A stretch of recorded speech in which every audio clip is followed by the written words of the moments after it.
On the Level Talk Show. Knowledge for the people. Get ready for some of the hottest talk on radio. The On a Level Talk Show is on the air. Let your voice be heard. The On a Level Talk Show addresses issues that matter to you. Uncobia with On a Level.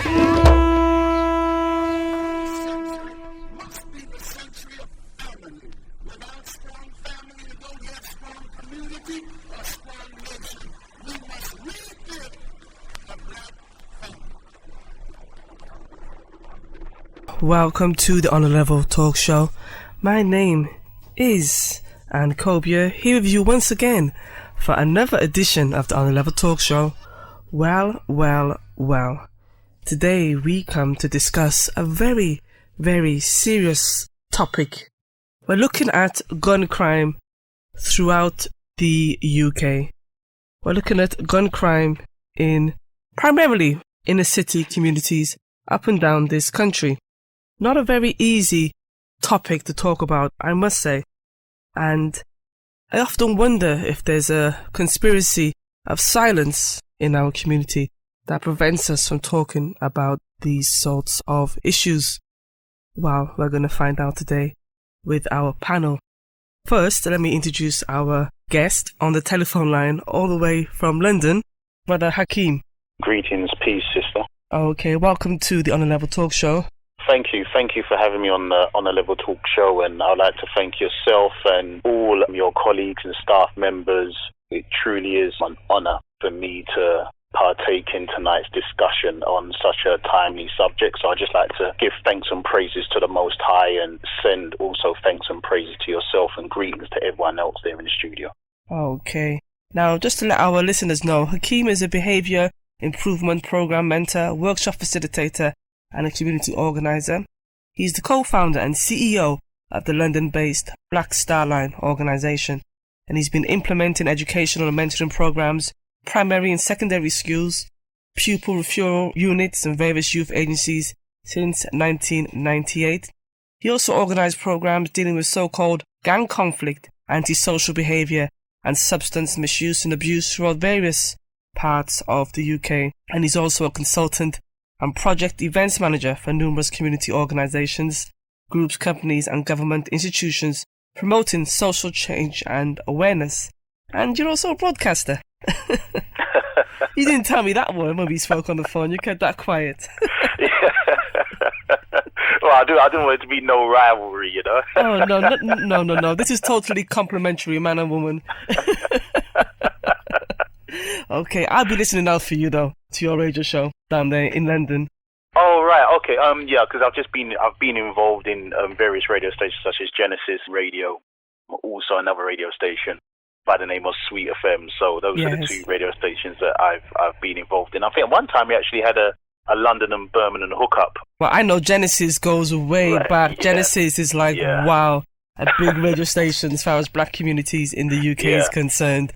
Okay, give thanks once again for you coming forward on the show. I've heard so much about you and your work with our young people up and down this country. I said I must have you on the show. I've heard so much about the work that you do. So, thank you. Yeah, thank you, I'm glad that you could be here. Okay, our second guest, Manu. Greetings. Yes, greetings, Sister Uncobia. Okay, no stranger to the On a Level Talk Show. That's true. And a very valued and treasured member of our community, I must say. Okay, What do I say? Just smile. Okay. Well, it's very good to be on once more. And as Hakeem said, it's one of these vital topic areas. And I think you've indicated that it's a subject which to some extent is kind of buried up and buried underneath carpets, if you like, within the community. And, we need to expose it and air it. And, through talking about it, we can begin to resolve some of the issues out there for our young men in particular. Okay, tell our listeners what it is that you do, Manu, because I know you as a mentor and working with young people, but I also know you as a brother who has a great longing to reintroduce our people back to their culture and history. You run a lot of events at your organization. I'm one of those individuals. There's several of us who really work for the community, in the community, whose kind of life mission is to help develop our people as you say, return our people back to their reawakened African selves. Yes. You know, and I work in particular in schools in and around Birmingham, further afield. Yes. I would say my kind of angle on things is working with black families, working with children, and working with the critical institution that I feel that either allow our people to rise up or keep our people down, which is the schools, yes, secondary and primary around Birmingham. But outside of that, you know, I have Malika House at George Street, which is, you know, one of the centres within our village. And I believe every village should have its centre where, you know, the individuals within the village come to nurture, to feed, to support, to guide, to love each other, to educate each other, to entertain each other. Yes. And, you know, George Street, Malika House is one of those institutions. Yes, give thanks. Okay, how long have you been working in schools now? 1994. I mean, that's when we really kind of pioneered the idea of black men going into schools. Yes. To resolve, to solve, to work with our boys. I made no bones about it. It was about men working with boys. And that is the challenge for us today. In fact, I remember that at the time because you were the one who got the brothers to come forward and say, look, let's get into the schools. That's right.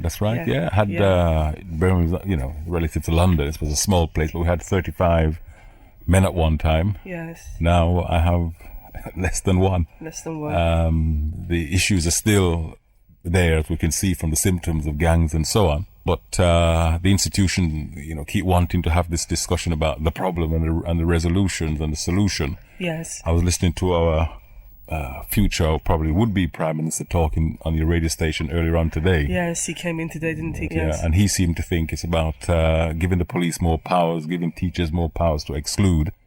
I don't know what that's going to do because our boys have been excluded in droves. But these things are symptoms, wider problems, and the Prime Minister, to be or would be, is truly not to look at the problems, but look at symptoms. Okay, let's introduce our last but not least guest, Noel Phillips. Welcome to the On A Level Talk Show. Hi, it's nice to be here.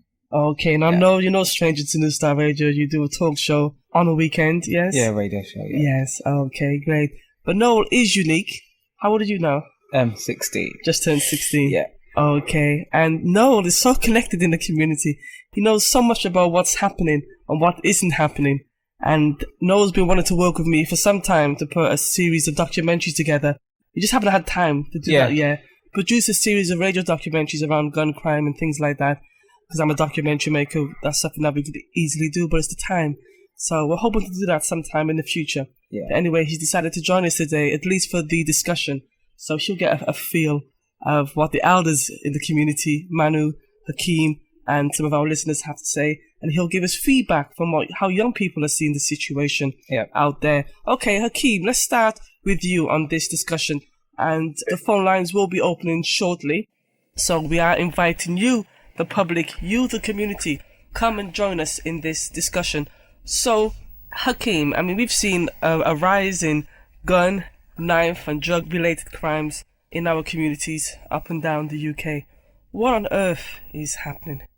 If I can just follow on from one of the points that the brother made, Brother Manu, in the studio, regarding one of the last points he just raised regarding the would-be Prime Minister. You see, too many times when we listen to the media, be it radio, whether it's the newspapers, whether it's the TV news, whatever the case may be, we find that a lot of the time the problem is looked upon regarding the effects. It's hardly ever, the causes of the problem are hardly ever highlighted. They're hardly ever exposed. People are hardly ever educated on what's caused this. And you can't even begin to implement solutions and the right solutions. You don't even know how to implement those solutions unless you know what's caused the problem in the very first place. Okay, so what's caused the problem for you then? Well, in your opinion, what has caused the problem? Why are our young youths on the streets stabbing and shooting each other? You see, unfortunately, sister, for me, I'm not actually that shocked that we're in this situation and condition. No, neither am I. When you've been living under a culture of violence, not for a day, week, month, or year, but we've been living under a culture of violence for the last 5 centuries, and you now inherit those behavioral traits of that culture of violence, and it becomes internalized amongst yourselves, to yourselves. It's no mystery why we're in this situation. I do question that, because I've heard people say that often. Look, we were enslaved by some of the most violent and brutal people we've ever come across as a race. For 500 years, enslaved, murdered us, did all manner of things. Then we had colonization. The murdering and brutalization of our people continued. When our parents came to this country, the brutalization of our people continued. So some people say in our community, therefore, we somehow have internalized the violence. I can understand when people say we've internalized self-hate, that we have a low self-esteem, we have massive levels of self-hatred towards each other. Internalization of the violence, I tend to differ, and I tell you why. Because it's a small minority of people in our communities who were doing the gun violence. I grew up in a very violent home. If I had to tell my story sometimes, it would frighten most people. I've been locked up. I've had guns in my face and blah, blah, blah. I'm not a violent person. I'm not going to join a gang. So what I'm saying is that not all of us are on that road towards self-destruction. Okay, no, I hear you, sis, but then we see, you're not my concern nor my worry. My concern and worry is, why would you have had to experience that in the first place from your own people and others? You shouldn't have had to come up. You shouldn't have had to live. You shouldn't have had to exist in a society where you was faced with that, and by God's grace and by your own ability, by your own determination, not fall foul of also following those actions. So, you're like, you're exception to the rule in that sense. But you shouldn't have had to have gone through life experiencing that. So you in and of itself, you're not the issue. It's those people that you experience that from. But you're saying we've all gone through an experience in which we've internalized the violence. No. Why aren't we all out there on the streets killing and gunning each other down? Sorry, why aren't we all? Yes. But sis, it's if not we've all been through the same process as a people. But sis, it's not even what I was going to break down to you. Yes. It's like I said, we were introduced into a culture of violence. We've got to remember that there's always been youth violence in this country. Children have always been exploited in this country. The masses of children have always gone through a system, whether it's an educational system, where it never brought out the best of them. That's before we even came into the mix of this. We need to remember, it wasn't too long ago. Yeah, when you really look at the history of this country, it's only yesteryear that education was made legal for the working classes in this country. It was only yesteryear that it became illegal to enforce child labour in this country and put them in workhouses. We've got to remember that the last existing workhouses, if I'm correct in my history, existed up until the early 1900s. Okay, so you're saying that violence is a part of British society, and exploitation of young people is just a part and parcel of the society. And what I was going to say is that knife crime is not a new phenomenon. There was knife crime between mods and skinheads. There was knife crime between mods and rockers in this country. There was knife crime between teddy boys and mods in this country before we came along. So knife crime amongst youth groups is not a new thing. It's not a phenomenon. Okay. But sometimes you can have different groups that do the same thing, but there can be different dynamics or reasons or causes why they end up doing the same thing. Okay, so you're saying that we're doing it because of a process of enslavement we've been through, and we've inherited, the behaviour patterns of those who've enslaved us. Not just that, but everything that follows on from that. A breakdown of the family. A breakdown in family, a lack of proper education and a right education of what we needed, a lack of a game plan of knowing that we were going to be producing a generation in this country, and that our parents that first came in mass in the 50s and 60s were going to be here longer than 5 years. But the generation that was produced from that was not planned for. Okay, just stick a pin. Manu, just before you come in, Noah would like to respond to some of the comments that you've actually made, Hakeem. Yeah, so I was saying, don't you think it would have been like your responsibility and, like the older generation's responsibility to bring up their kids, like to not let them inherit what, you guys experienced or whatever, and to try and bring them up like proper and things like that? Oh, 100%. See, I can't, that's the reason why, Brother Noel, I actually don't blame young people. You can't blame a victim.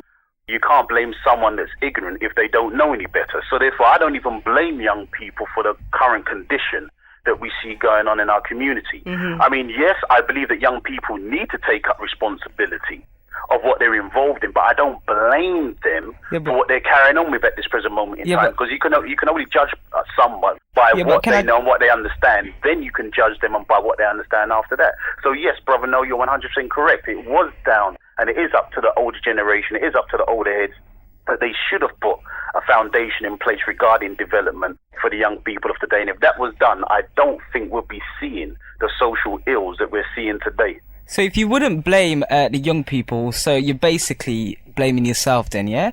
That you guys should have actually done better to, you know... But you're saying you guys, this is a young brother himself. Oh, yeah. Hakeem is a young brother as well. Do you have children, Hakeem? No one's asking. Yes, I have children. I've got 5 boys. Yeah. 5 boys? Yeah, and 5 boys. Wow. Hopefully... It's nearly a football team. Yeah, nearly a football team. if I could just, Starline football team. Yeah, if I could just, add a little comment to a question that Noel's posing. Again, the word been mentioned, but I think one thing we've got to take out of the debate is the notion of blame.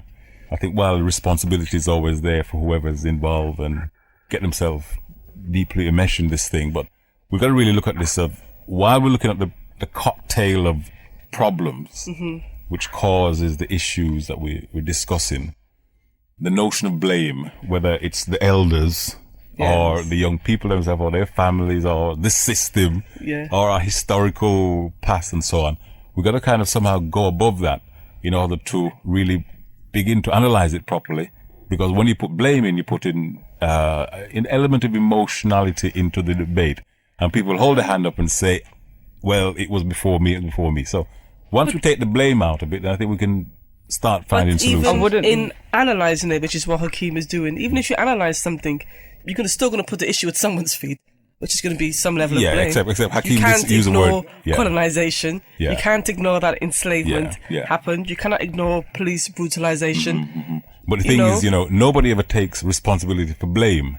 Yes. And once you know that the finger's pointed at you, you tend to, you start ducking and diving and turn your back on the problem. So even when we raise this debate in the wider community, and we're facing white people in some of this, or this system, or the society, even the Prime Minister, we got to go there with a notion that collective responsibility, but if we put the blame thing in, it becomes a heated debate then, and then the young generation will say, you didn't resolve it.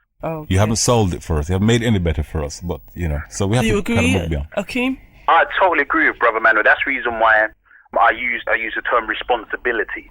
It's about taking up, the young people need to take up responsibility themselves, but also as older heads, yes, we need to take up responsibility for things that was not in place that we know must be in place. And responsibility is a much better word, and more importantly, principle to use, rather than, as Brother Manuel was just beautifully breaking down there, blame that can give an emotive response, and it can then take, as Brother Manuel was saying, it can kind of take it down to a level and keep people trapped in the past and not progress towards the future.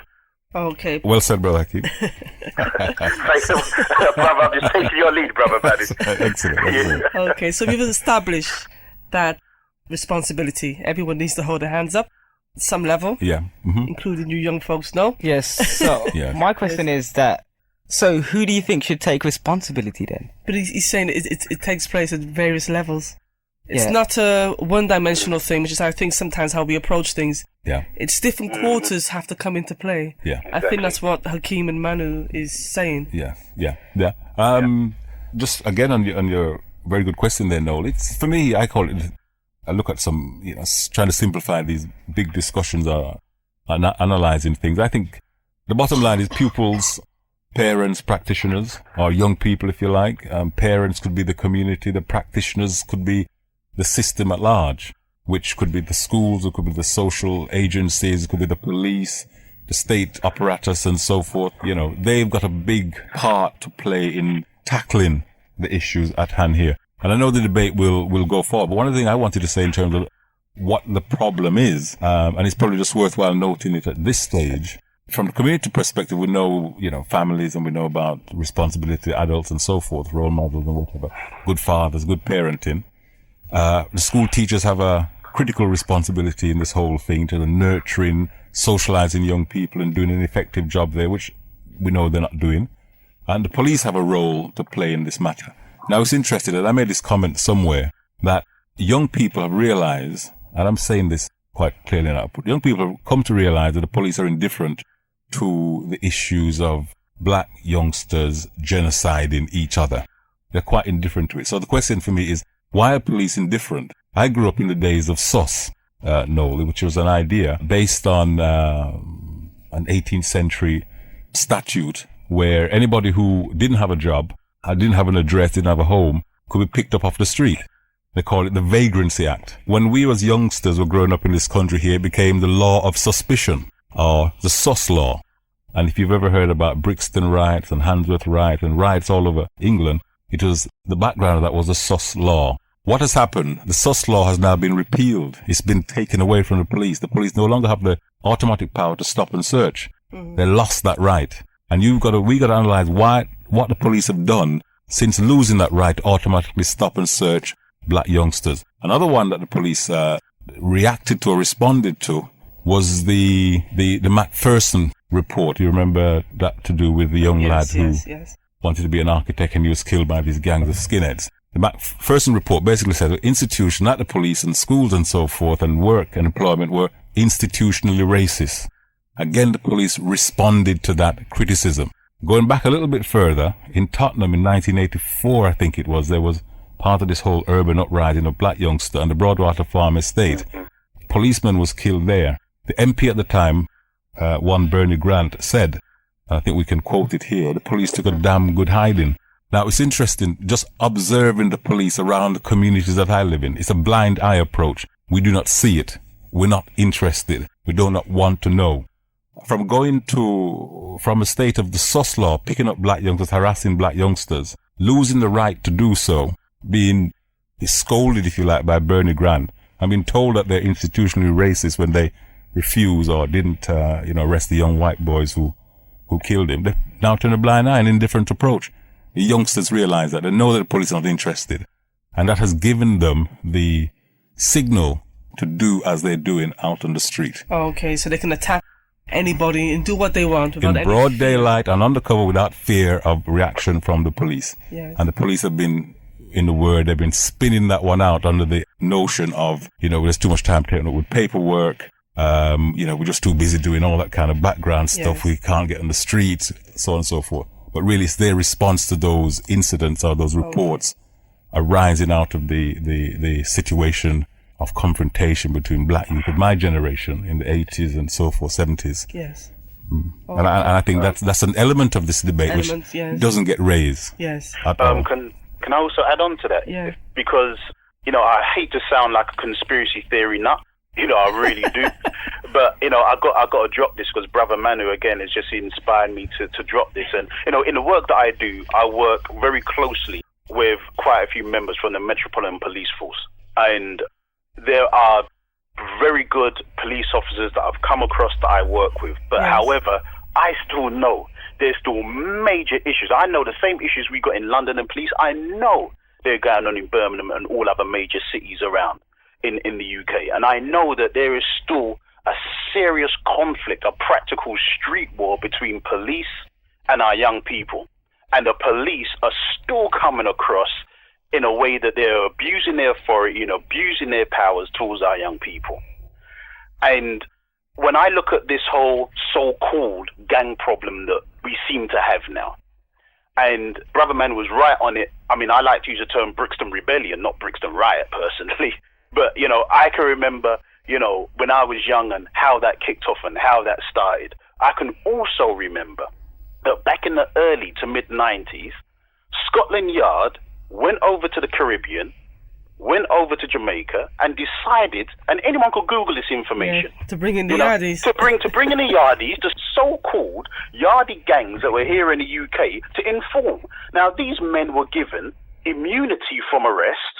They were given grants and funding to actually buy and deal in drugs so they can give names to the police. But then the police said they lost track of these so-called yardies.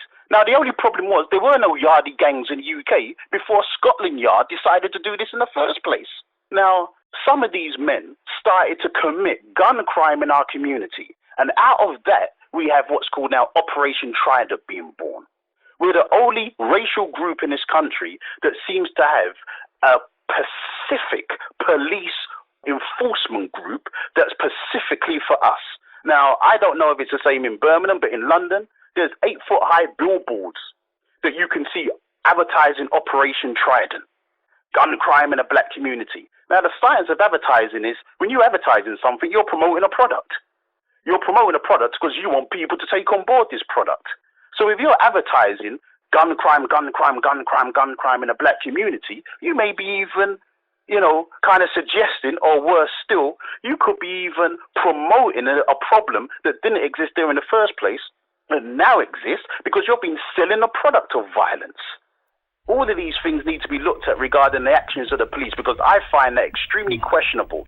Police have stated that, well, you know what, we just lost track of these guys in the community. Yes, it's amazing. Actually, Heathrow Airport, I remember people telling me that they saw Jamaican gangster men being brought through the airport, didn't have to have checks or anything, and they would just see a lot of them at various periods coming through, and they were brought into our communities.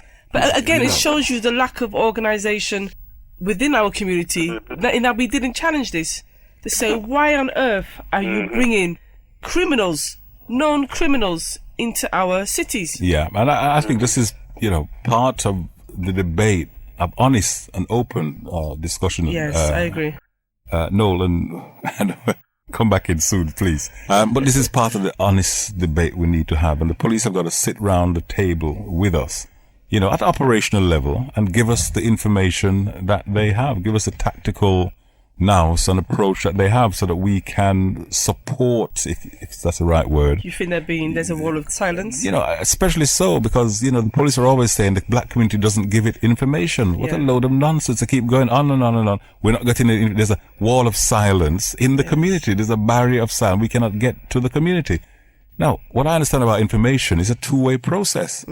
Surely you should come to the table with us as a community and debate this thing openly with us, because there are in some quarters, as Hakeem is indicating there, and it's factually so, that groups of young men, genocidal organizations, have been infiltrated and are being infiltrated at various levels so that the tactical information can be gathered by the police. If that means bringing Jamaican gangsters in and paying them local gangs so that they can trail them and track and see who's coming in and who's moving around and who's bringing in.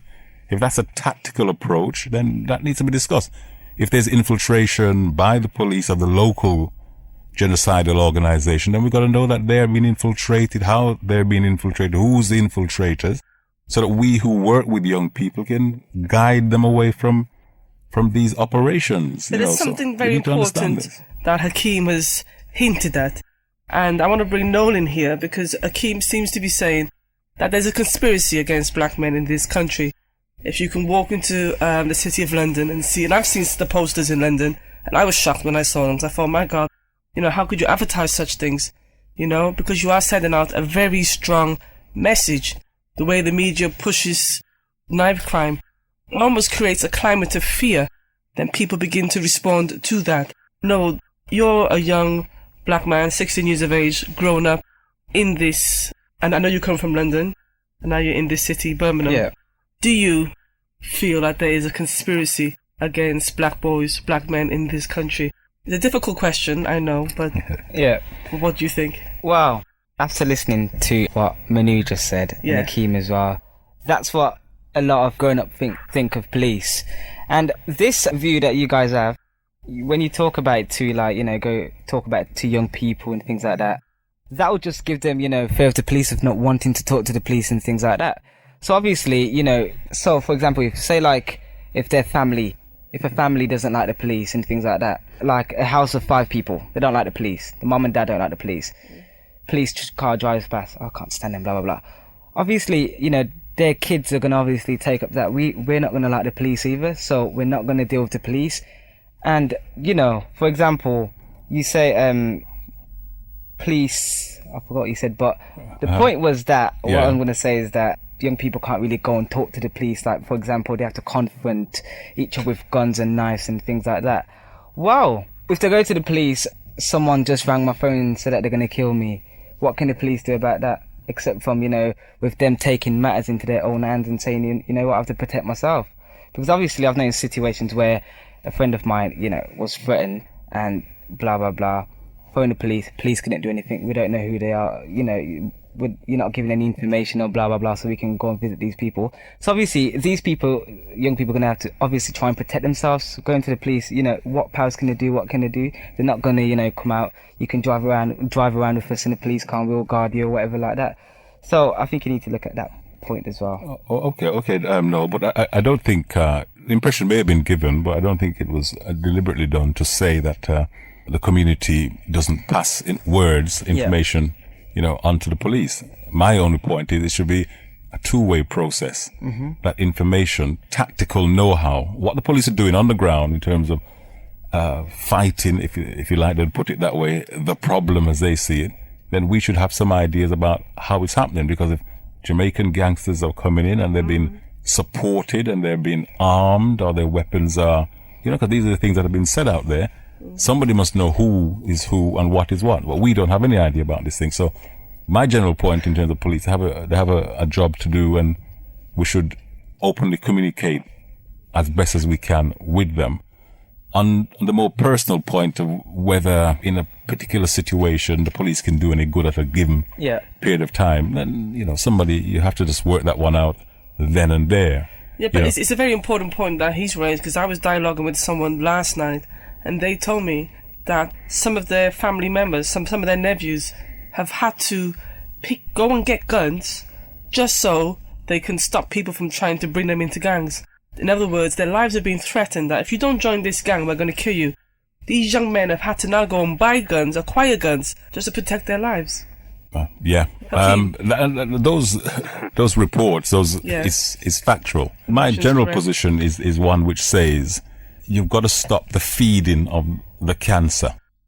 If that cancer is undermining our community, which is, in this instance, we're talking about young people, genocidal organization. So where do you think they should start? Where right, that's a real question here. I know that we will explore that as the program go on. But you know, for me, it's the crux of the matter. Okay. How we prevent young people from becoming part and caught up in the network. Okay, just let me open the phone lines for our listeners. Call into the On a Level Talk Show. Let me know what you think about gun crime, knife crime, drug crime in our communities in Birmingham, in London, Nottingham, Leicester, Manchester. Call in and speak to any of our panel members and put any questions you would like to put to them. While you sit and cry, we do the same old thing. We turn the TV on, we flash in the same old ring. But when our people die, it has the same old sting. But we just turn around and we do the same old thing. Instead of only your wrists, let your brain go bling. I'd rather hear about Saturn's rings than that same old thing. Whatever you sing along with more than twice, for sure you're bringing that all into your life. So sing along with this. What a gift to uplift I bring. People can say what they like, but one thing's for sure. The On a Level Talk Show. It's real. This ain't the same old. Uncobia with On a Level. Now, we've touched on and talked about the police. Hakeem, you've said something that was very important. I was reading an article a few weeks ago on the Legale Media Organization website, and they said that one of the government proposals to curb like growing problems in schools, for example, if youth were being excluded or linked to gang violence, was to recruit them for the army. And talking about conspiracies, that sent alarm bells for me, thinking, well, you could imagine if our youth are the ones being blamed and targeted, because gun crime is happening up and down this country. White youths are being shot and stabbed, Asian youths are being shot and stabbed. Yeah, but they're making it out that they're profiling just the black man. Yeah, the gun capital of the United Kingdom is not London or Lozells in Handsworth. It's Glasgow and Liverpool. Yes, and I was reading an article earlier about this man in Sheldon, an English guy who was recently jailed. That's right. For making Mac 10. Yes, things like that. Converting them, yeah. It was amazing. And he made so many guns that 51 of the guns that he had made have been linked to various crimes and murders across the country. Yeah. That's right. And this guy only got 11 years. Yeah. Exactly. Only got 11 years in prison. Exactly. Now, what message is that sending out? You know, that he's only going to get 11 years for considering that one MAC-10 was actually traced in shooting and murdering a police officer, and another MAC-10 was actually traced, if memory serves me correct, to 1 or even 2 young black deaths here within London. But yet he's still only got 11 years. And like I think, you know, yourself, sister, Brother Manu and Brother Noah was saying before, you know, we need to be careful about how we put things out, because you know, it's a multi-layered situation, and there's many factors that are involved. So therefore, there'll be many factors that have to be included regarding a solution. So we need to be careful how we put things out there, because people would not think that the most common gun owner in this country was middle class, middle age, white, and lived in the countryside. Yes. You would think he was young, black, and lives in Brixton. You understand? But that's just a fallacy of what's being put out there. You know, and regarding the point of the article that you read on the Legally website, I mean, you know, when I just think of it from this level, that I know that I'm living within a government, under a government, that obviously all governments of the world have to think 5, 10, 20, 30 years down the road regarding their rulership. And if there's segments of society that they feel is either unproductive, or they may believe is subversive, or they may believe maybe, as Brother Manu put it, cancerous growth within our society, they have to come with a remedy for that. Off to Iraq you go. Yeah, and when we look at this situation, and there's no other time in modern history where the British armed forces have been so thin on the ground all over the world. Yes. All over the world. In fact, the government's just gone to Africa and the Caribbean to recruit. Oh, that's right. Yeah. You see, I can remember when I went to secondary school, we didn't have the army coming to deliver career days. Yes. You know, I'm walking in parts of East London, parts of South London, and I'm seeing army recruiters on the street handing out flyers at 3:30, 4 o'clock, when they know youths are coming out. But I look at the areas that they're going into. They're going into black areas, or they're going into Asian areas, or poor white working class areas. I don't see them in a place like in Surbiton, that's just on the outskirts of London. That's a middle class suburbia area. They're not there on the streets, but they are in inner city areas recruiting. You know, I believe there's a plan in place. I believe that when they're fighting so many wars on so many fronts, and you know, they're looking at young people, and young people, you like killing and crippling so much, well, you know, we've got a plan for you. We have got a plan, and don't be too surprised if a very short time from now, we're going to be hearing terminology being spoken of in the press, such as urban terrorists.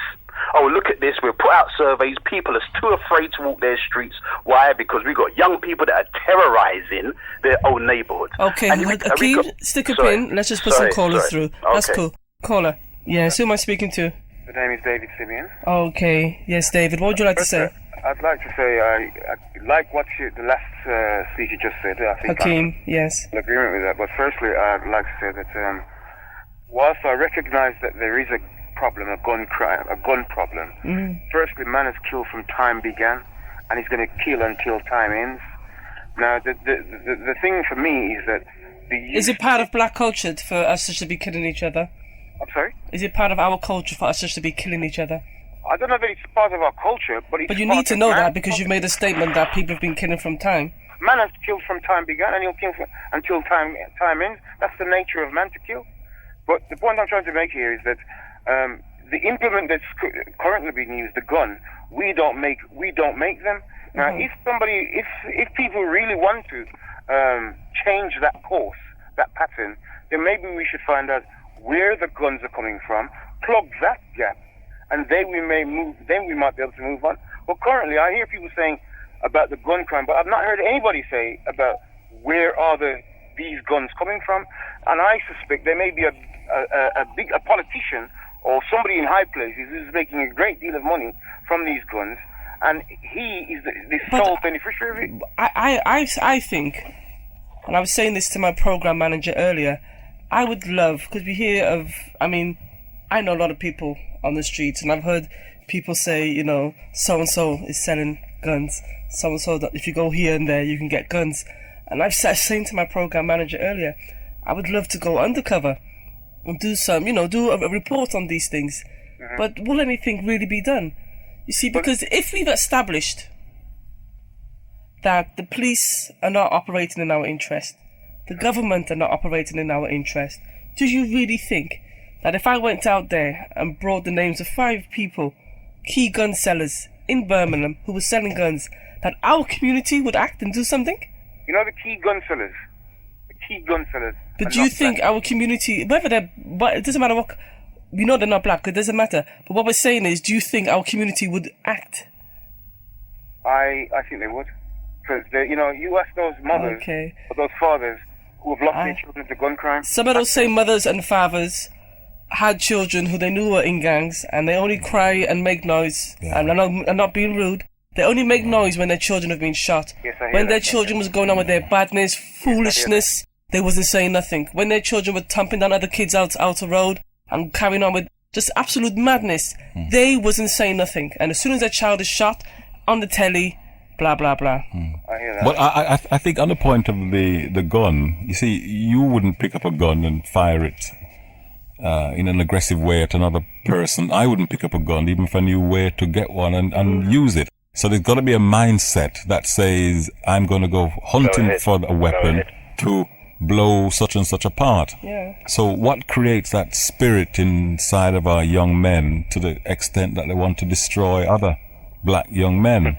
And where does that start? And it was a question that Noel was angling at earlier on. He was asking, well, how do you prevent that from happening? How do you stop it from happening? Okay, caller, we have some more calls, so we have to fly. Caller, who am I speaking to? Speaking to Shanks. Okay, Shanks.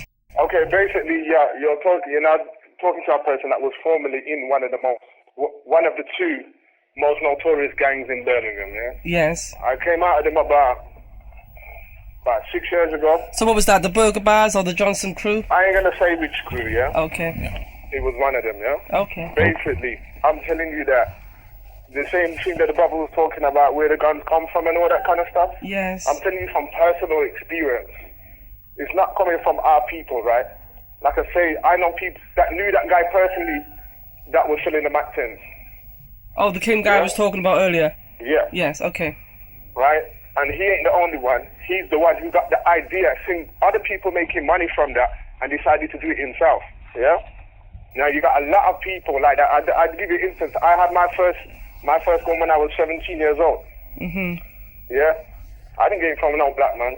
Same thing you talk about middle-class white men. Yes. That's where I got my gun. Go ahead, brother. You understand what I'm saying? Now...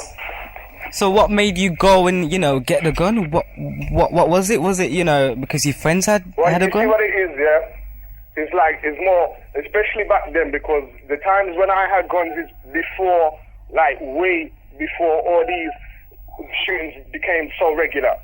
If every day, it ain't nothing now for a man as a guy. You understand what I'm saying? Yeah. Back them times, it was like, whoa, you got this. You're the man, you understand? So it was more like a status symbol there. Yes. Right?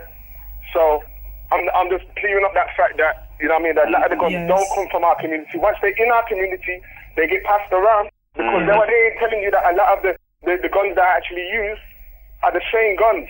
Shanks. In circulations all the time. Shanks. Man, yeah. I really give thanks that you've called into the show. I really do. And it's nice to know that, you're actually listening to the show and you've called in to actually make an input. Help us to understand, as someone who was previously involved in the gangs, speak to Birmingham, speak to people across the country right now. Help us to understand, why are our young black men getting involved in gangs, please? How can we as a community help? There's not any one answer for that. Yes. It's a combination of things. Like the brother was saying earlier about,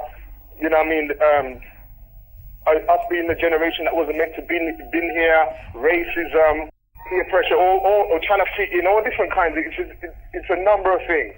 But basically now, the things that are feeding the thing that is already exists now is the culture that we're doing, the music, and the culture that comes with the music. I'm not just saying it's just predominantly that. Alongside racism, police abuse and everything else, that's what's causing it. And basically what I'm trying to tell you, that what made me wake up from all of this madness and decide that I would want to disassociate myself with everything. Yes. Because basically I had to give up half of the friends that I grew up with to come out of the gang thing. You understand what I'm saying? Yes.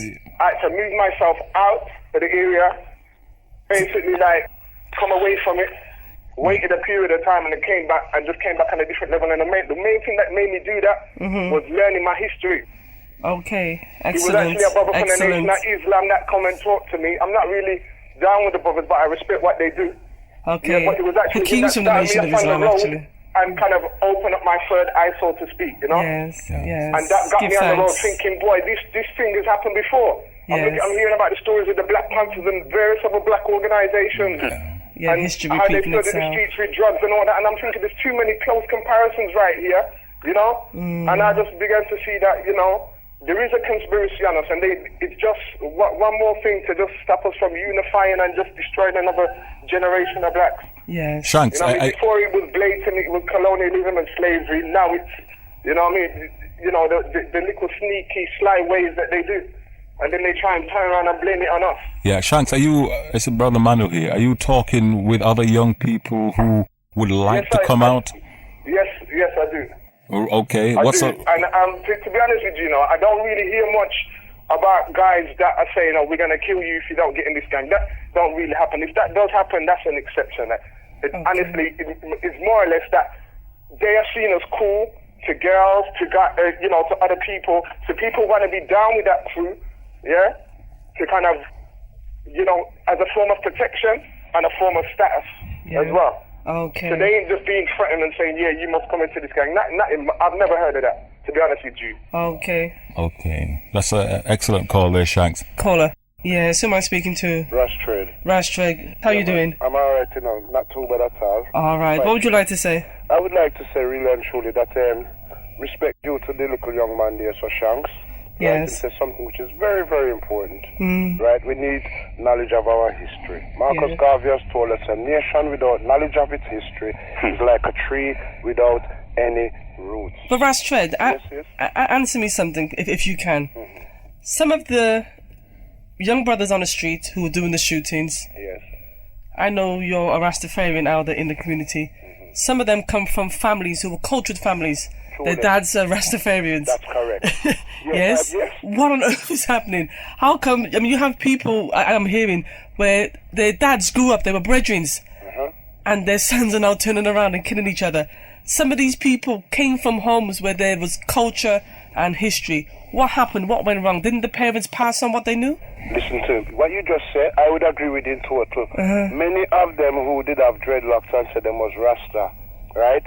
Them was bad Rasta. Them wasn't really living good. And I tell you the truth. We know enough of them, and enough of them did decide, oh, we now go Africa again, not now go on for Rasta again. And enough of them start cut off the locks and start to go back to the very ways what them was running from. And then the children who was growing up with this used to have them dreadlocks, or some never have dread, but they witness all this. Oh, my mom was a Rasta, now she's not. My dad was a Rasta, now he's not. Well, where do I go? And I talk to a lot of the youth as a Rasta airline and freeze, and them show me these things, and they don't even have to show me that. I witnessed this and see this for myself. I have 8 children, 5 girls, 3 boys. I'm proud of them, and not one of them joined the gang. I've instilled history into them, and they're doing very well with them life. I'm proud of it, and there's a lot more other youths who are doing exactly the same thing. And you make a very key point when you say, there were a lot of Rasta brethren and sisters who was on the path of Rastafari, and because of the trials and tribulation and the stresses that we go through and the racism, many of them could not keep up the living of the faith. And because of not keeping up the living of the faith, them reverse. I know a lot of Rasta turn Christian overnight. I know a lot of them that don't even go to church, them just disrespect everything, and next thing you know, you see them and them youth, like, them in a dance, and them a big man, and then next thing you know, the youth are this, the daddy, and the mommy, and like you say, disrespect people on the street, and then it's only when enough of them are dead now, you see enough of them are run come, and it's sad to say, but it's the truth. And I'm here Rasta who does deal with the truth. Okay, Noah would just like to quickly answer your question before we bring some more callers in. So, Rastred, what do you think can be done to ensure that, you said that some of these kids, they start off as, traditional Rastas, and then they stray, yeah? So what do you think can be done to ensure that, the tradition is kept? To make sure the tradition is kept, to tell you the truth, King. Nice and quickly, because the phone lines are flashing. I say self-reliance. We have to remember self-reliance We have to deal with ourselves first, and then we can help everybody else. And self-reliance start with knowing one history and oneself, where we're coming from, and then we can assess where we are and how we can go forward. All right, give thanks. And I don't have no problem. Rastafari. All right, give thanks. Okay, Brother Hakeem, you're still holding on there? Yes. I'm enjoying what I'm hearing. I'm turning into a listener, you know. Okay, well, I'm gonna just take this caller, then I'm gonna bring you back in. Okay, thank you. Okay, caller. Yes, who am I speaking to? Katie. Katie, what would you like to say, Katie? I'd just like to pick up everybody there who's just spoke, Rastred, and I just wanted to say, I think one of the problems with our community is that there's a lot of violence, and there's a lot of domestic abuse within families. Yes. This can contribute to some of these things that we're actually discussing on the radio today. Rastred was talking about some of the Rasta parents. I'm a Rasta woman myself. I've got 3 young boys and 1 young girl, and I think that the community of Rasta people who we're talking about, who are not doing what they're supposed to be doing, are contributing to what's happening today with our children. We know that there's problems within the government, we know that there's problems within the society, but we as a community, we need to address these problems, and we need to start with ourselves. Okay, thank you very much for your call, Katie. Blessings and love. Alright, give thanks. Okay, welcome back to the On a Level Talk Show with me, your host, Ankobia. We are discussing gun crime throughout the UK. What has gone wrong and how can we remedy the situation? On the phone lines we have Hakeem, who is a behaviour improvement program mentor, workshop facilitator and community organiser from London. He's the co-founder and CEO of the London-based organisation The Black Star Line. We also have Manu in the studio, who is a well-respected member of our community. He's a mentor and he's a founder. Your organisation, Kwezi. He's a boy child born on a Sunday. Okay. Because he's bonny and blithe and good and gay. That's what they say, isn't it? And we also have in the studio Noel, who is he's a presenter actually on the station. A young brother of the age of 16, and he has a lot to say about various things that are happening in our community. And I know this is a topic that very much touches his heart. Now, Brother Hakeem, let's bring you back. I know you have to leave us. Yes, ma'am, and if possible, I'd like to respond to 1 or 2 of the callers, if we have the time as well. Okay, great. Something I want to touch on here. I've heard about the police, and we've heard about the youths as well. I'm not hearing enough about what we should be doing as a community. I'm not hearing enough about that discussion. Okay. When we look at other communities, we see that they take responsibility for their young people. Whether it's the Asians, Chinese, whoever, we see that there are things in place to help their young people as they mature, as they become adults in this society. What is it that has happened to us? I mean, is it the fault of us as a community, or is it the fault of the black man who seems to sit by and allow other communities to come into his community? They can set up businesses and do what they want. They can take the wealth out of his community. He will do nothing. He will see what the problem is. He will analyze it and talk it to death, but yet do nothing. And then, will blame other people for the things that are happening in his own community. Who is it here? Is it black men and women that have to deal with this, or is it black men that have to take their sons? Okay, well, it's definitely it's definitely a dual situation. I mean, it's both male and female that have to get involved. And sometimes as black people, when we always talk about unity, we forget that sometimes the fundamental unity has to come first. It's between the male and female, because if that doesn't happen, then nothing else is going to fall into place, sister. So that is one aspect. And yes, I hope that I don't upset any of the sister and listening audience out there. I really hope I don't. But there's an aspect of black males that really needs to be dealt with, and there's an aspect of black females that needs to be dealt with. Yes, I agree. I know that there's an aspect of black men let me rephrase that, black males, because a male is one thing, man is another. Black males, we haven't had that development program where we develop into true manhood and responsibility and principality of manhood. We know that that's there, and I'm sure that Brother Manu and your callers can go into that even deeper than myself. And there's also another aspect to sisters that I look upon, and there's something that's born out of that, what I like to call emotional and spiritual incest that's going on.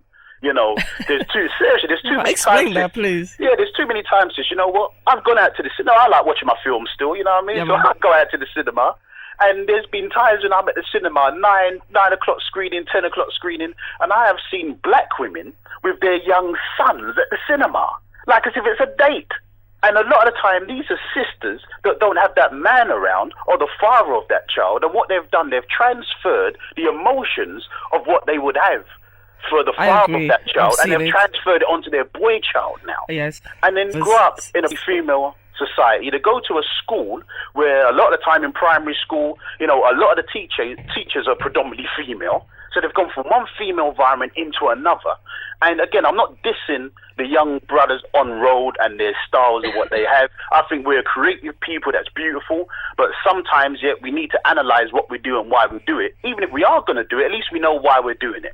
And when I see young brothers, you know, when they've got the plaits cane rolled all the way back, they've got 2 earrings in, and listen to the psychology of terminology. The cane rolls are fine. That's part of our tradition. No, but see, I'm not cussing the style. Oh, okay. I'm just saying, because I don't think that a lot of these brothers are doing that because they read in some books, this is how we used to wear our hair in Asian Kemet. No, it's just in us. It's just in us naturally. You with me? So sometimes we do things, we may not even understand why we're doing it. So I'm not kind of putting down what we actually do. I'm just saying sometimes we should understand why we're doing it. If we are going to do it, at least understand why we're doing it. So when I look at the brothers and they've got the plaits, they've got the earrings, you know, and then they listen to the terminology. One will be looking at another. They don't like the way they're looking at you. So they would turn and say, what, are you screwing me? You know, so there's a transferal of feminine sexuality onto 2 males now. You understand? And so we've got to look at the whole aspect of all of that. And if I can, because I'm trying to tie up so much, because like you said, I know I'm going to have to go soon. But, you know, even with your previous callers with a sister, if I can start with her, she's right. You know, we need to look within ourselves to ourselves. I don't think the answer is going to come from anybody else. You see, sister, what you just said there, I used to do that, comparing what other communities are doing to us. But I don't really do that no more. The reason why I don't need to do it is because you've got Noel sitting right there, who's a future leader. There's a 16-year-old in that studio right now that's a future leader. He ain't carrying no arms. He ain't doing no drive-bys. Look at the development of that young man. You've got Brother Manu right there. Look at the brilliant, beautiful, and I would even say divine work that brother is doing right there in the community. Look at yourself. Look what you're doing. So therefore, you are my comparison. I don't need to look at the Chinese. I don't need to look at the Hindus. I don't need to look at the Pakistanis. I just need to look at those that are doing. But we need to analyze. The reason why I look at other communities, if you have a lot of your young men who are unemployed and on the streets, at some point you have to say, okay, what is it that we can do to make things different? When you look at the businesses in your community as black men and see that Asian men own the majority of your businesses, they feed your mothers and your wives and your children, you must at some point think, my God, we need to do something to take back control of those businesses as men.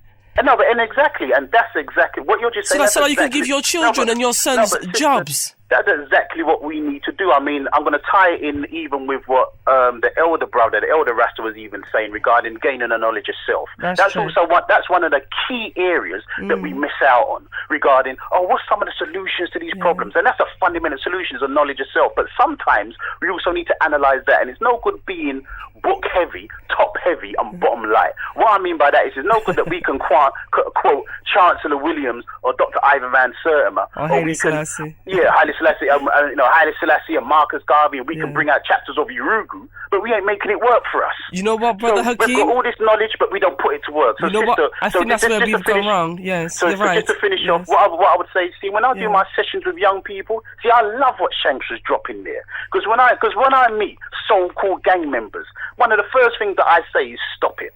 You're being too generous. Stop paying me. You know what? Last year you bought my missus a brand new Freelander car. Stop it. This year you sent my children to Barbados and you allowed me to invest in some land there. Stop it. Because the more you keep doing this, the more you're in youth offending teams, the more you're in young offending homes, and they bring me in to do sessions with you, the more I keep getting paid. Yeah. And if this is little old brother Hakeem, imagine how much a judge is getting paid. Imagine how much a politician is getting paid to make sure that you're in prison. Yes. So crime does pay, The but it ain't morticians. paying you. So you know what? I've turned around to these young people, and from next year, I'm starting a program where I'm recruiting young heads off the street and teaching them how to deliver sessions to their own young people. Yes.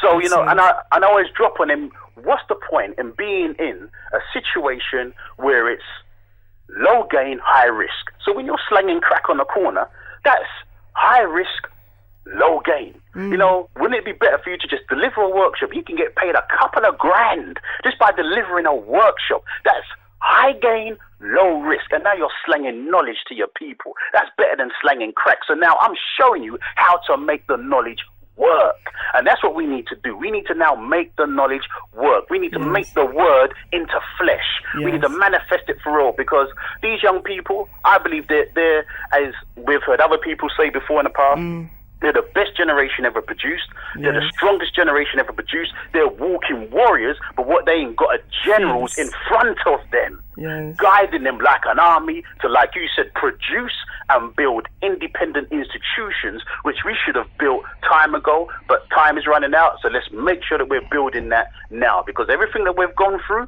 with our sojourn, you know, no other woman on this planet can teach about sexism better than a black woman. Because you know of our sojourn during slavery and everything else. No other man, apart from a black man, can teach better what it is when you've been reduced to nothing and had your manhood taken away from you, so now you can't even produce for yourself. So therefore, we need to look at our experiences, what we've gone through, and realize, you know what, that qualifies us to be the best peacemakers that this country has ever seen. The best. And I don't think that warmongers can be the ones that guide us to be peacemakers. And I'm sorry, and I don't mean this in no disrespect, but Prime Minister, he's a warmonger. Bush is a warmonger. And I don't look to these people for the solutions. I look to my own. And because of what we've gone through, that qualifies us to be the best peacemakers, so we can make that scripture well, where it says, blessed are the peacemakers, for they should be called the children of God. And that's exactly what we are. Okay, Brother Manu wants to... Yeah, there have been... lots of very, very good points made throughout the debate, Ankovia. Shanks, just to pick it up on a point that he made there, where he talks about why he picked up gun and he used the expression status symbol. Hearing a word like that used about gun, you acquire a sense of esteem and value because you can pick up a gun and intimidate. And I'm not casting any aspersion, but the notion that this thing can be a status symbol. Have you ever heard of Frances Krauss Swelson and her analysis of the gun and the female and the male private part? And I think there's something in that, because and I think Shanks was saying, who manufactures, who supply and distribute these weapons of mass destruction. But for us to take it up and say it's a status symbol, this is an argument I would put to young people that I, work with. Your self-esteem, your sense of who you are and worth comes from how your community and your family value you, how your school value you, but essentially how your parents value you. You get a greater sense of worth by how your dad interacts and reacts with you. If you get your status from these weapons, then something is missing. That's what it's told me there. Yeah. And I've got to say, I do work with older young people in Brinsford and all, these places that are there. And there's something wrong with the girls as well, who are attracted to those guys, because he's saying that it's a status symbol because they get girls. Well, it's also a sexual fantasy thing within somewhere with certain people's psyche. I don't understand how people can get a high on these things. You get your high from within the family circle, in the immediate circle which you raised for. But some of them don't come from functional families. Well, let's get to the root of this matter. Families. If young people are hurting to the point where they want to hurt each other, if they want to hurt each other, it's because they've been hurt by something that's got deep to the core of them. Yes, and they're not paying out on each other. And the deep core hurt that these young men face is the relationship or lack of it that they have with their fathers. Is that true for you, Hakeem, in the work you've done? Oh, definitely. Again, Brother Manu just hit on all the key fundamental points, And like you said, sister, about things that are innate. You know, we come from a background where there was a natural order in place where you had male and female in the home. Yes. But now that order has been disruptive and that is now no longer there. The question is, did we set up a support network for that? And we haven't set up a support network for that. We just trudged along in our everyday lives, kind of hoping that everything would just work itself out. And now we've seen the result in the of that. Caribbean, we had support networks. But Hakeem, I would actually probably argue with that to say, while those pressures have been on, we had notions around extended family. Yes. Mass this, miss this, next door neighbors who supported. You know, our elders that we came from had that, even in the 60s here, with all the various pressures. All that's been lost now, though. Yeah, my generation, I grew up with the Saturday school movement. I grew up, with the mentoring movement. And all those were critical response out of a notion of extended family. We take the village to raise each other. We input that. But, if you look at what has happened, I had nearly 40 men working under me and with me. Now I have no men working for me now. Lots of things has happened along the way, but the general point here is that, one, the men aren't of a quality to maintain the work with the young people who are not their own offspring. Two, the system don't want black men to be proactive and vibrant, because it will send a critical message that these young people can also be active and vibrant and be part of the solution in their community. So they've stopped it. They've deliberately gone out to say, no, we will not be funding you and making that possible. You see, Brother Man, sorry, if I can just say, but Brother Manu, you see, that's the reason why your work is so critical, because our young men are still showing an innate desire for that. But because, like you said, over years and over time, the work that you've done and the natural community family support network has been eroded, what that's been replaced with now is so-called group mentality. So therefore, they would now gravitate towards these groups for that innate desire that's not being fulfilled in all of those needs and areas that used to be fulfilled by what you've just brilliantly broke down and explained. The family, yes. Something you've both just touched on, and I want to just touch on it quickly before you go, Hakeem, and before I bring Noel back in. I've seen some men in our community, and I was talking with you, Manu, about this, and also I spoke about it with you on the weekend, Hakeem.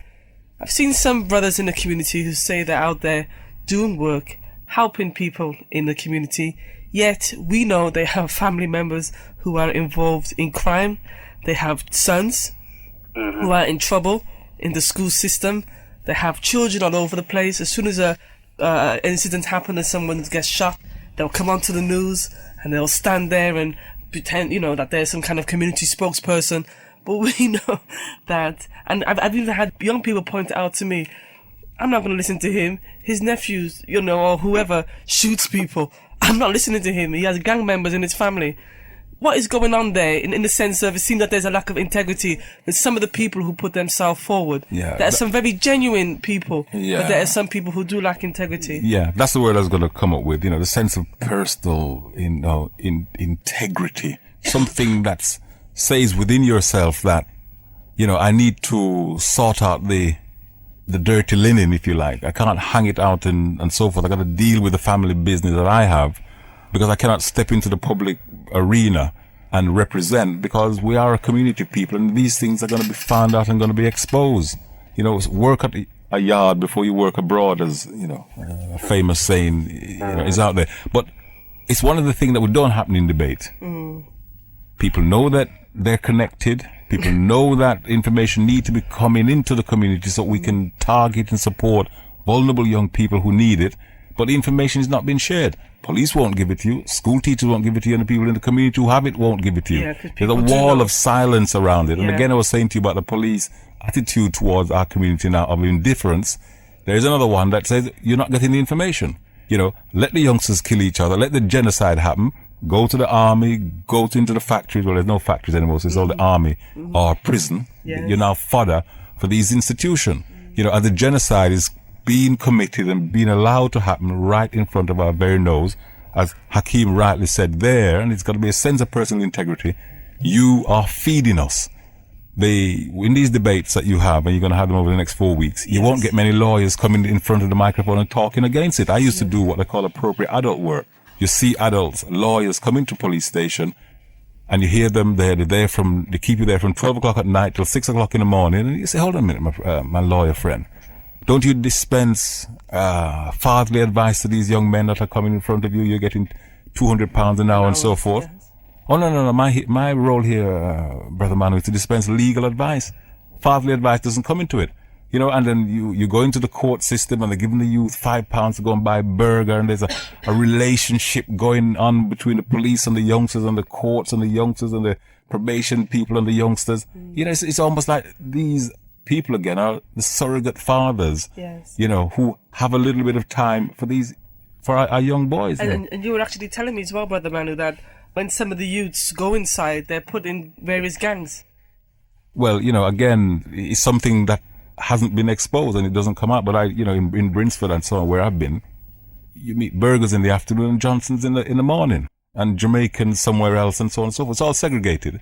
And it was kind of interesting to me that when I was speaking with some boys who call themselves burgers, is that hamburgers or pork burgers? I never quite worked it out, but you know, as much as we don't, deal in certain meats and so on, it's interesting that you call themselves burger. Yeah. But if you were in that fraternity, in that movement, organization, whatever you want to call it, genocidal group, you're from Wolverhampton, you're from West Bromwich, you're in Brinsford, you have to go in the burger side of the prison.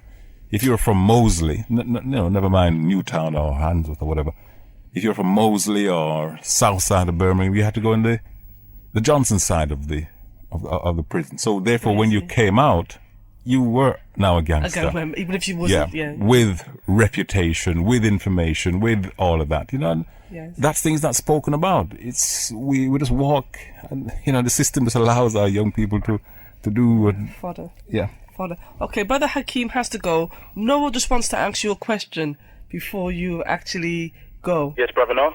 He's been quiet for some time, bless him. Picking back up on the point where you said about, the lack of father figure, yeah? Mm-hmm. Well, before we came on air, spoke to a gang member who wishes to remain anonymous. And, I spoke to him, I asked him, because he said he lives with his mom, that's it. So I said, if your dad was around, if your mom and dad, still live together, if they're still together, would that have, stopped you going in a gang? And he basically said that's bullcrap. Yeah? He said that, obviously the youth nowadays, they've got a mind of their own. They choose to do these things. And, there's no difference that it wouldn't really make any difference if the dad was around or, if the mom, whatever. It's not going to make a difference. It's what they choose to do. And going back to that as well, to what... Shanks, yeah. A point that he made was that, it was a trend to walk around with a gun. It was a trend to be in a gang or whatever. You get the value or whatever. Well, speaking to this guy, remember, he basically told me that he never had a choice to not join a gang or to be in a gang. It was a family tradition.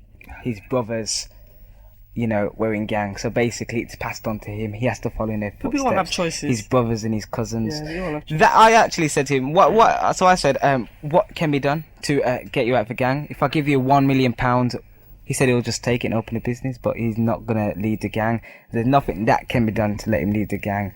And, it's not, as he quotes, he cannot walk away. It's not easy just to, walk away like that. I mean, I'd like to, but Hakeem, go first. You're going to... Okay, you know what? The very fact that brother turned around and said to you, if you gave me £1 million, I would go and open up a business. The very fact he didn't say to you, well, if you gave me £1 million, I will turn around and still be in a gang, means that he knows there's an alternative for himself. The question is, the word was used earlier. No, he says he would take the $1 million and still be in the gang. Yeah. He would still be in the gang. Yeah. That's what he said. Well, you know what? That just boils right back down to a mentality. For instance, it's just like how the sister and myself were speaking over the weekend, and we were saying that in this country, there's no real ghettos in this country. There are poor neighbourhoods, but not ghettos. No, I've never seen a ghetto in the UK. In fact, a ghetto is actually a Yiddish European Jewish word. Yes. When they were put in the poorest of poor places in Europe, places like Venice and what have you, and then what they decided to do was pool their resources and then change those so-called ghettos in the most affable places that you can now buy.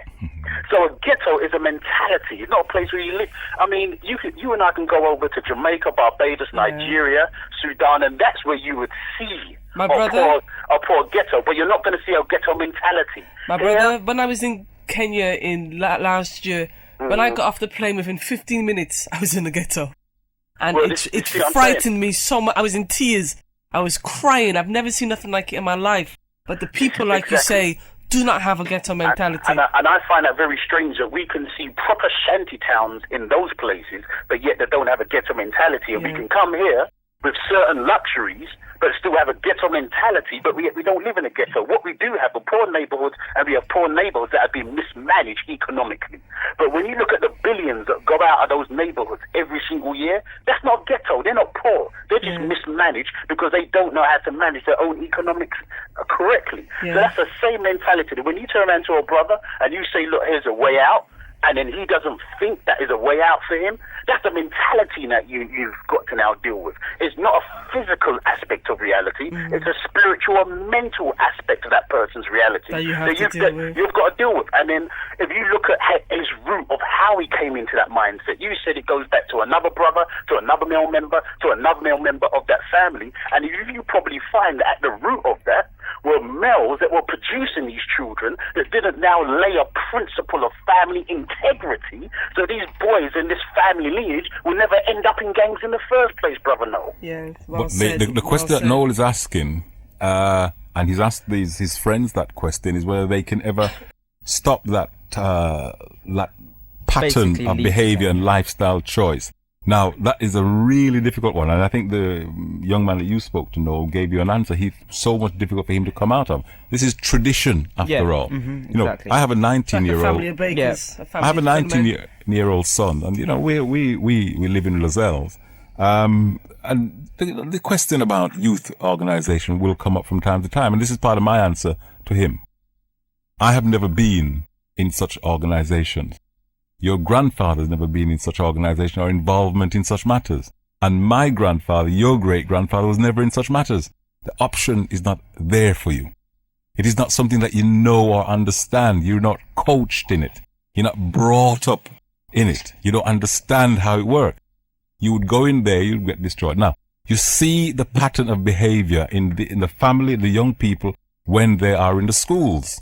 You can see it from their 4-year-olds and so on and so forth. And you can see it in the parents when they turn up at the nurseries or the junior school or the infant school, wherever, and they come and collect. I can identify it. You can see the pattern of behavior, no matter how they try to hide it. Now, this is my thing to school teachers.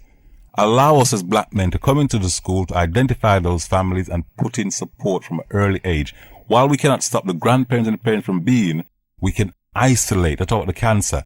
You can disconnect those children in some ways and put a different idea, different mentality, as Hakeem is saying, into those children. And the school is saying, we don't wish you to be there to do that kind of preventative thing. So how do we get access to the children in a time where we can do some focused work with them and also work on their families also? Brother Hakeem, and I know you have to go and I've kept you over your time. I do apologize. Last word before you go. Is there anything you want to say to our people? I just want to say that, you know, the solution to a lot of these points that have come up tonight and will continue to come up to the end of your show are right there in the studio and right there in the listening audience. You know, and it's kind of crazy that when we listen about the situation of young people and because of area codes or regions, they can't go from one to another. And then sometimes there are us people that would like to consider ourselves to be conscious or activists or whatever the case may be, and we don't connect across regions. Are you with me? So what you're doing tonight is beautiful, sister, because you're setting an example. Because the same problems you've got in Birmingham, we've got in London. But this doesn't happen enough. We don't exchange ideas.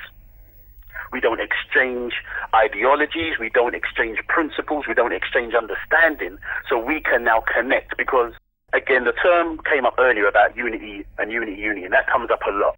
And I heard an example, you know, about a year ago when I meet people like yourself and the two brothers in the studio, when I hear you, it's not a case of when there is no unity. We are, because we're all unified in our objective and our aim, and we're all working in those areas. But what we are, we're disconnected in what we're doing.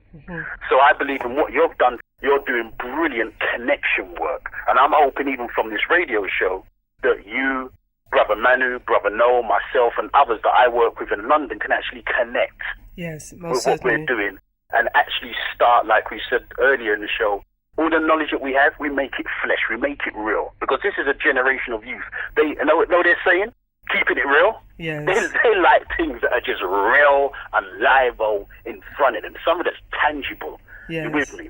And that's what we really need to start doing. We need to start making all of this talk real, something solid. We need to start building institutions, as Brother Manu was saying, that we don't hand over our power to police or government. What we do, we empower ourselves with our knowledge, we build our institutions, and then we serve as guidelines to those services and institutions that are supposed to be working for us. And now we have power to make sure they work within our interest and not exploit us for their own interest and gains. Okay, Brother Hakeem, thank you ever so much for coming on to the On a Level Talk Show. Let's keep the link going. I know we'll be speaking soon. Okay. All the best in the work that you do, and I'll be listening out for your radio show as well. Okay, give thanks. Peace and blessings to everyone. Okay. Yeah, thanks. Okay, thank you. All right, thank you very much. Okay, Hotep. Yes, Hotep, join in today's discussion. Call the studio on 0121 678 6666. No, go get a pen. Go again. We'll say it again. Call the studio on 0121 678 6666. Or if that number is busy, then try this one. 0121 678. Get a pen that works. Start again. 0121 678 6022. It's your innovation station. On 98.7 FM. It's new style radio. You're tuned to On a Level with Ankobia. This is Muta Baruka. Welcome back to the On a Level Talk Show with me, your host, Ankobia. The last 20 minutes of the show.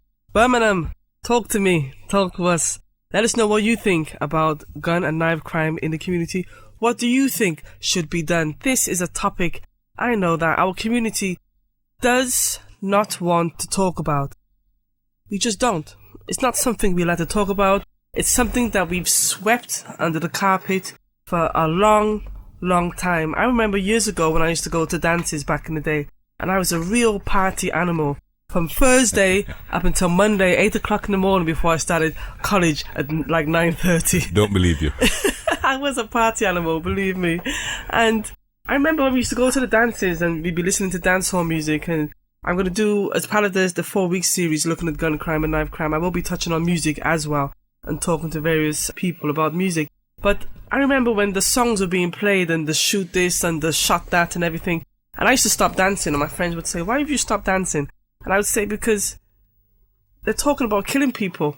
And I can't dance to a song where they're talking about killing people. And people used to think I was mad that I wouldn't, dance to these songs. And I would say to them, you give us a few years from now, we are going to reap the price of this. This is going to come back and hit us so hard, you're not going to believe what's going to happen in our community. Because words sound power.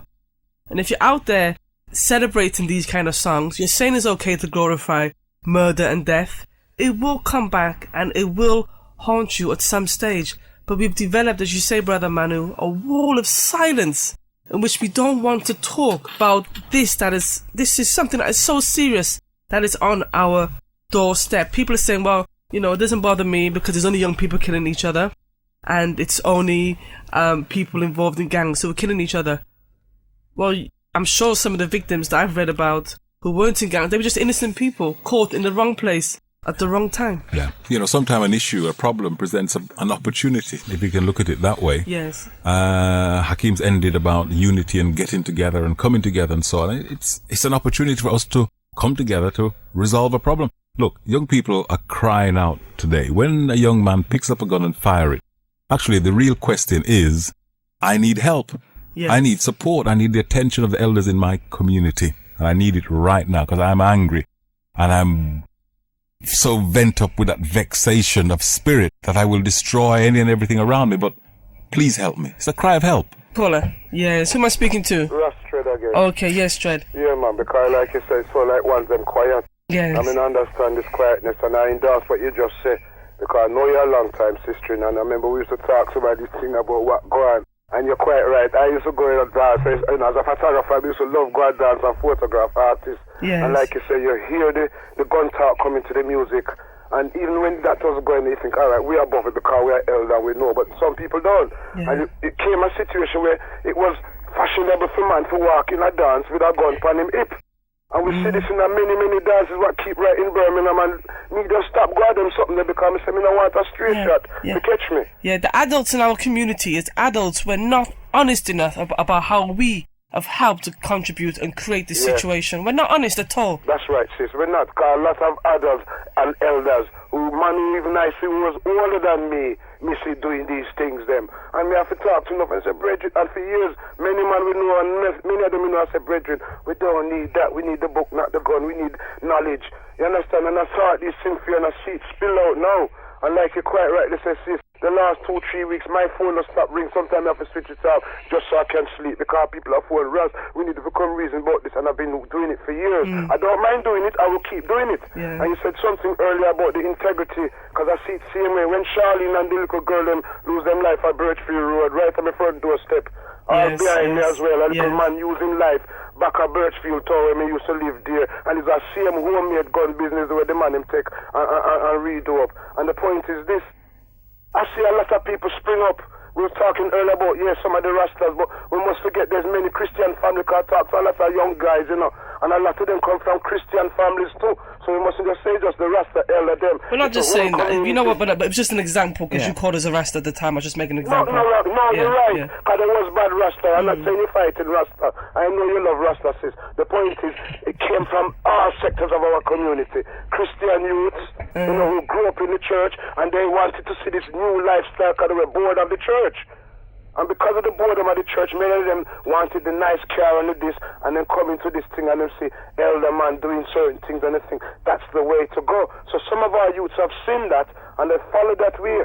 Now, what we have to do, like you say, is man who was gunman needs to come out and say, look, man, I was one of these gunman them, and I done this and I was wrong, and hear me youth. And we're not seeing enough of them do it. And I don't want to call no name, but we know enough of them out there who used to do these things need to come forward too. Because I was also a victim.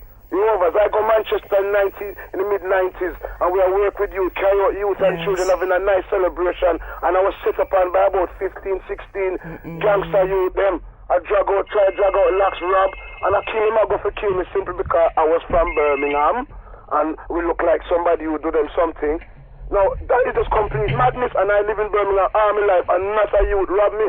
Most of the youth, them know them say, yes, father, respect father. This is why I can say it's about with integrity and how we live as a people. That means if he's a good Christian, show that. Because you said something earlier. But the church has to definitely start to play a greater role in our community in this area. It's not enough that they can just bury these youths who are being shot. They must do something. They should be doing something because they've got a lot of money in the church, and instead of buying pretty churches and pretty buildings, they could have used some of this money and turned into community centers. This is why I keep saying self-reliance and self-help. We can do it ourselves too. And I take off my hat to the people who are doing it. And all I want to say to you is, keep up your work, and we keep talking it until consciences are pricked. And when consciences are pricked, because many can't sleep at night. Yesterday weekend I spent a whole afternoon with a lady who's suffering now in fear because a youth was shot Friday night. Her son witnessed it, and her son is in fear of his life. People don't realize the domino effect where this thing has gone. It's a serious.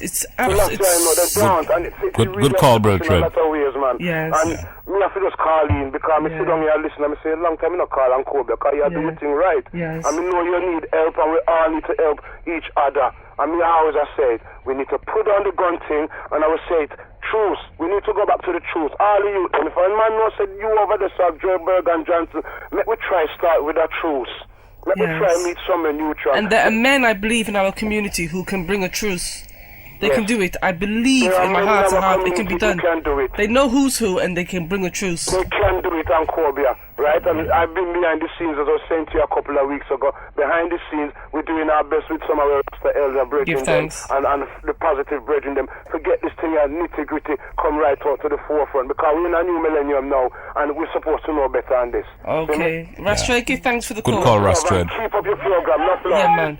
Keep up the good work. All right, thank you, sis. Yeah, good call.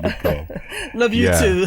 But Ankobia, go on, man. Just before this next caller comes in. Yeah, I have this kind of reasoning with my son, and he's saying, and I'm saying to him, in the time I was growing up, is it more difficult for a youngster in the 70s, 60s, or youngsters in this generation to grow up? And I think the onslaught of the media and film and the music culture is playing such a big role, and the whole internet thing is bombarding our children with images and messages that we wouldn't have received in 20 years. They're receiving it in one night.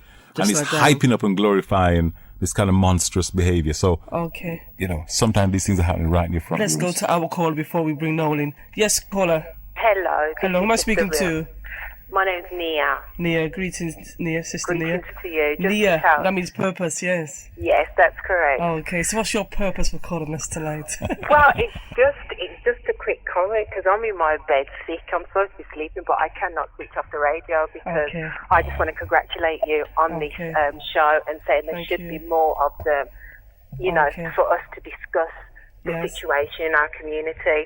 But quickly now, the one thing that I did want to comment with regards to something that Brother Noah did mention about not being able to get into the schools not wanting organisations such as his to come in the school and help the young people there. Yes. Now, I work within a statutory organisation, and all the time we are trying to seek out these organisations that we know our young black children are in need of, but we can't find them. What I want to know is that we need to start building up some kind of central point where we've got a list of these organisations that we can just log on to, or even come to one point of organisation to say, okay, who do we have in the community? Because I struggle to find the most relevant organisations to fit, what the young people that I work with need. Yes. To fit. I struggle. I'll go to one organisation that is within the community and saying, this is what I do. But when you get there, or when you go to the organisation and you inform them that the requirements and the needs of the young people, it seems like this is not what they address. They can't address the needs of this young person. Yes. So, in terms of Brother Noah and Brother Hakeem, where can we get to, get support from these organisations? That's basically the question. So where can you get support for young people? Yes, because as I said, all the time, we find needs that for sister. these young people, and we can't find organisations to address them. Yeah, okay, sis. The reason why you probably can't find them is because they probably don't exist in the way that you would like to see them exist. Now, so many organizations, statutory organizations, have been at my door in terms of ideas and how to respond and how to do, whether it's Youth Justice Board, whether it's University of the First Aid, whether it's school in general, whether it's the Home Office and so on and so forth. And what has happened and the Saturday School movement have found the same thing. All our ideas have been co-opted and adopted and formed into something that the system controls. Right. It then parachutes in professionals or experts to come and do the job. What we say as a community, we are the one with the vested interest and the skill and the ability to do it from a bottom-up approach. Don't just steal our ideas and steal our best workers and so forth.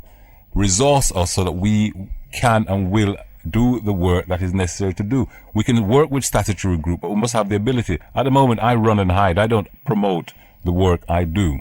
I cannot promote it because if you come knocking my door, I can't provide you with the mentors that you need or the other family support workers that you need to help you do the stuff you do. So what has happened, and it's deliberately done, we're starved of funds, we're starved of the opportunities, we're starved of the promotion. So there's a link and a balance between what mainstream want to do and are given monies to do and what we can do. So the whole thing is out of kilter. And the youngsters see us today and they say the community is not doing anything for us. Yes. What about all the money me here so the man get over there? So again, it promotes the idea that it's putting in resources at grassroots level. No such notion. Again, it's to create another antagonism among our communities to say he has, she has, and so on. So what we end up doing is fighting each other. But it's all gone to mainstream. Nothing's coming at grassroots level. Right. So the short answer is it isn't there. So when some people that you meet them, they say I can't deliver, or they'll tell you that it's not what I do. They're not being resourced to enable the community to do what it needs to do. And the system knows that we have the solution. They come around, they knock on the door, they send their researchers in, they come and ask you to come and do presentations for them. Goodbye. But we have to stop going to the system at some They come to you. No, we have to stop going for the system at some stage, in the sense that we need to build the institution that the sisters are talking about. Yeah. We can't keep begging people for money, give us money to give it. These are our children, it's our community. Self-reliance, as Rash Trader was saying. Definitely. But we have to start somewhere, because there's so many people like myself that are in the system. We're working in the system. Use us to put your services to the people that need them. There's lots of us yeah, in a sense, there is no need for me to promote myself, for example, at the community grassroots level, to anybody in the system, because my cup runneth over in terms of accessing young people and families and so on. What I don't have is the resources to deliver the stuff that I need to do. But my caseload is massive. But who's going to pay the attention to you? And then what also happens, and it's part of the issue we have here. If you can go in these arenas and make a whole heap of noise in front of these people and frighten them, then the budget comes your way. And because they're frightened and scared and they don't want to create, so they come. If you go along and get on with your work and you don't, wave a flag and so forth and make a whole heap of noise, nothing comes your way. And the solutions are right there in front of them and they wish not to use it. Okay, Sister Naya, I hope that's answered your question. Yes, it did. Okay, I know it's not the answer you're looking for, sis, but that's just the truth of the matter. Yes, it still answered the question. Yeah. Thank you. Give thanks for the call. Okay, bye-bye. Bye. Campaign, I have talked, I've begged, and nothing has been done about it. But I'm not giving up the fight.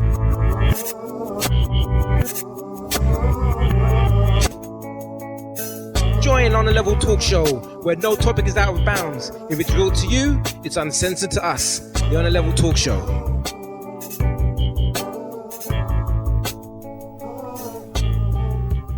Okay, it's the last 5 minutes of the show, and this is gonna be the last call that. Okay, sorry, caller, call back. I've actually lost that call.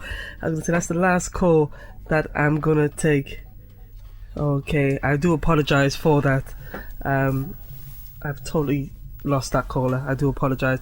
Okay, Noah, what do you think of the discussions that you've heard so far? Is it what you wanted to hear? Are you happy with what you've actually listened to?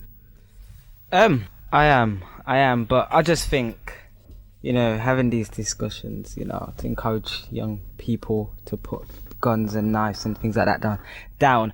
I just don't really think it's gonna work. I just think enough talking needs to be done. As Manu, he's got his organisation. I'm sure, like Manu.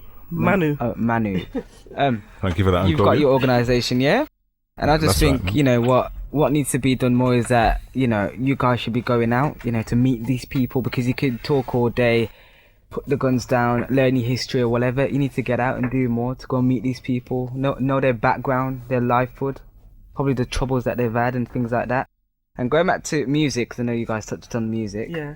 A lot of these young youth, should I say, that do rely on music to, tell their story. That's why a lot of, them getting to rapping and to singing, in the MySpace, to spread their music and listen to other artists who, obviously hip hop artists, telling us their life, obviously that can have an influence on them. Oh, my life is a bit like his, blah, blah, blah, and things like that.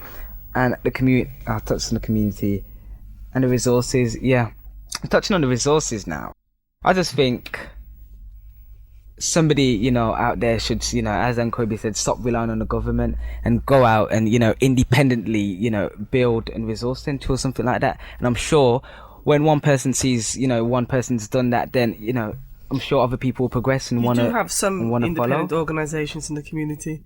Again, but a lot of them are relying on the government for money, and some organisations don't, but they do suffer because they're not getting the resources from the government, but they're most certainly not getting it from the community. Yeah. Okay. Manu, the last minute. I can see the calls coming in like mad. You can see the lights flashing. It hasn't stopped flashing. Hard Rock listeners, the time is up. Yeah, the time is up. Call after the show. I'll be here. We'll be here. You can talk to us after the show. No, Assistant and Kobe, just like it's been said, it's and Rastred really kind of made a point to me, is that it's power to your elbow that you are opening up this debate in a real way with real people who are at the forefront of it and actively pursuing answers. No, government money is not government money, it's the taxpayers' money. So while we pay 33% or 20% of tax, we expect control it. Yeah, let's control it. So we expect some of that money coming back to us because we're the taxpayers. We have the answers, so you have to put us in the loop in terms of all of that. So we're not asking you for anything, just to open up so that we get some of our money back. Okay, I want to say thank you to you both for coming into the show. Noel, thank you very much. It's been great, yeah. Okay, Brother Manu, thank you very much brilliant. As well. Thanks, Uncobia. Folks, God bless you all. We'll be back next week. Uncobia with On a Level. Look, straight away, no long thing. This is out to all the black boys growing up, yeah? There's bare positive black boys around you making movements towards success.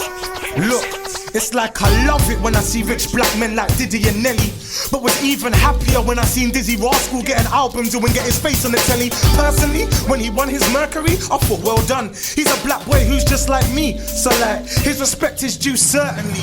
And then 679 signed Kano, I don't know him, but I thought, okay though, that's good for him. Another black boy that's gonna make dope illegal, hang tight lethal. He did power and he brought in a few more black people, I rate that highly. That's why no matter what we had, I still gotta shout out Wiley. He built a scene amongst us young black boys. He built a dream like Mega Man did with So Solid.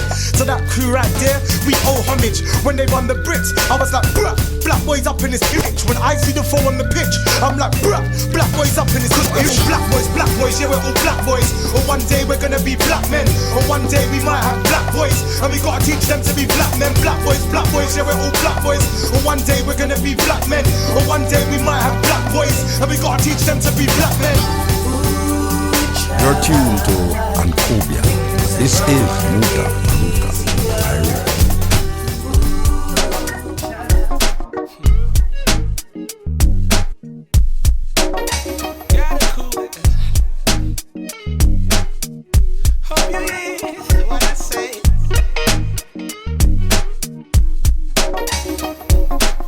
Don't wanna hear no badness or madness, just wanna hear some laughter and gladness. If it ain't good news, don't tell me nothing. Shh, be quiet until you think of something. Ain't got time for guns blazing. Slow down, who you chasing? That's not the life to choose. Trust me, you got too much to lose. I heard the sound of a gunshot. I heard the sound of a gunshot. Hope you hear what I say. Everywhere I go, people wanna know. Cool it.